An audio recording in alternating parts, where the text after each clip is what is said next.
ஆண்டவராகிய இயேசுவின் நாமத்தினாலே இந்த காலை வேளையில் கூட உங்கள் யாவரையும் வாழ்த்துகிறேன். கர்த்தர் உங்களை ஆசீர்வதிப்பாராக.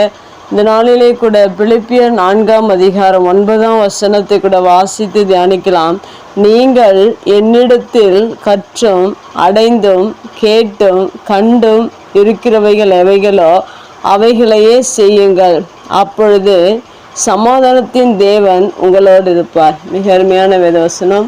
இந்த வேதவசனத்தின் கடைசி பகுதியில் கூட சமாதானத்தின் தேவன் உங்களோடு இருப்பார் என்று சொல்லப்பட்டிருக்கிறது. மெய்யாகவே நம்முடைய தேவன் சமாதானத்தின் தேவனாக இருக்கிறார். இந்த உலகத்தில் மனிதர்கள் சமாதானமின்றி அநேகர் வாழ்ந்து கொண்டிருக்கிறார்கள். அந்த சமாதானத்தை பெற்றுக்கொள்வதற்கு நம்முடைய சமாதானத்தின் தேவன் நம்மளோடு இருக்க வேண்டும் என்றால் நாம் இந்த பூமியில் என்ன செய்ய வேண்டும் என்று இந்த வேத வசனத்தில் சொல்லப்பட்டிருக்கிறது. அநேக காரியங்கள் சொல்லப்பட்டிருக்கிறது. நீங்கள் என்னிடத்தில் கற்றோம் என்று தேவனுடைய வார்த்தைகள் நமக்கு என்ன சொல்லுகிறதோ அதை எல்லாவற்றையும் நாம் முதலாவதாக கற்றுக்கொள்வது மிகவும் முக்கியமான காரியமாக இருக்கிறது. இன்றைக்கு அநேக காரியங்களை நாம் கற்றுக்கொள்கிறோம் இந்த பூமியில். அவையெல்லாம் நாம் செய்யும்போது தான் அதில் நாம் பழக்கம் அடைய முடியும். அதை நாம் கற்றுக்கொண்டு அதில் தேர்ச்சி அடைய முடியும். அதுபோல் அவைக்குரிய பிள்ளைகள் சமாதானத்தின் தேவன் நம்மோடு இருக்க வேண்டும் என்றால், நம்முடைய வாழ்க்கையில் சமாதானம் தேவை என்றால் நாம் முதலாவதாக கர்த்தருடைய வார்த்தைகளை, தேவன் சொல்லியிருக்கிற வார்த்தைகளை நாம் கற்றுக்கொள்வது மிக அவசியமாக இருக்கிறது.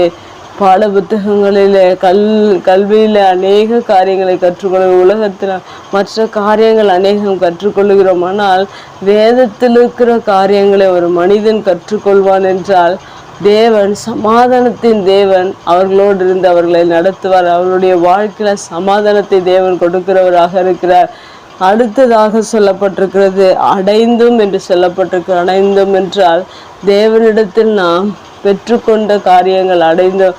தேவன் நமக்கு செய்திருக்கிற நன்மைகள், நமக்கு செய்திருக்கிற அற்புதங்கள், அதிசயங்கள் எல்லாவற்றையும் நாம் அறிந்து தொடர்ந்து அவரை பற்றி கொள்வது, தொடர்ந்து தேவன் செய்யும்படியாக அவரை நாம் தேடுகிற காரியங்கள் நாம் அடைந்தோம் என்று சொல்லப்பட்டிருக்கிறது. ஒவ்வொரு நாளிலும் தேவன் நமக்கு கொடுக்கிற காரியங்களை நாம் செய்ய வேண்டும். அதை நாம் செய்யும்போது மெய்யாகவே சமாதானத்தின் தேவன் நம்மோடு இருப்பாராக. அடுத்ததாக மூன்றாவது காரியமாக கேட்டும் என்று சொல்லப்பட்டிருக்கிறது. கர்த்தருடைய வார்த்தைகளை நாம் அநேக காரியங்களை நாம் கேட்டுக்கொண்டிருக்கிறோம். கர்த்தருடைய வார்த்தைகள் நமக்கு ஒவ்வொரு நாளும் அநேக காரியங்களை கற்றுக்கொள்ளும்படியாக அந்த வார்த்தைகளை நாம் கேட்டுக்கொண்டிருக்கிறோம். அந்த வார்த்தைகளுக்கு நாம் செவி கொடுக்கிறவர்களாக, அதன்படி செய்கிறவர்களாக இருக்க வேண்டும். கர்த்தருடைய வார்த்தையை நாம் வாசிப்பது மாத்திரமல்ல, கேட்கிறது மாத்திரமல்ல, அந்த கேட்கிற வார்த்தைகளை நாம் செய்கிறவர்களாக இருக்க வேண்டும். நான்காவதாக இங்கே சொல்லப்பட்டிருக்கிறது கண்டும் என்று சொல்லப்பட்டிருக்கிறது. நாம் தேவனுடைய அற்புதங்களை, அதிசயங்களை வேதத்தில் நாம் பார்க்கிறோம், கண்டிருக்கிறோம். தேவன் நம்முடைய வாழ்க்கையில் செய்திருக்கிற அநேக நன்மைகள் உண்டு. அது எல்லாவற்றையும் நம்முடைய வாழ்க்கையில் செய்கிறவர்களாக இருக்க வேண்டும். வேதத்தில் கூட அநேக அற்புதங்களை தேவன் செய்திருக்கிறார். குருடரின் கண்களை திறந்திருக்கிறார், செவிடர்களை கேட்க செய்திருக்கிறார், மரித்தோரை உயிரோடு எழும்ப செய்திருக்கிறார். அதுபோல் நம்முடைய வாழ்க்கையில் தேவன் அநேக அற்புதங்களை செய்து கொண்டிருக்கிறார். அதையெல்லாம் நாம் கண்டு அதை விசுவாசித்து நம்முடைய வாழ்க்கையில் நாமும் அதை செய்கிறவர்களாக இருக்க வேண்டும். மற்றவர்களுக்கு நாம் அநேக நன்மைகளை செய்கிறவர்களாக இருக்க வேண்டும், ஜெபிக்கிறவர்களாக இருக்க வேண்டும். நாம் காண்கிற காரியங்களை வேதத்தின் பிரகாரம் நாம் அதை நம்முடைய வாழ்க்கையில் செய்யும்போது தேவன், அந்த சமாதானத்தின் தேவன் நம்மோடு இருக்கிறார். இந்த வேத வசனத்தில் இந்த 4 காரியங்கள் நாம் செய்யும்போது சமாதானத்தின் தேவன் நம்மோடு இருந்து நம்மை நடத்துகிறவராக இருக்கிறார். சமாதானத்தை நம்முடைய வாழ்க்கையில் கொடுக்கிறவராக இருக்கிறார்.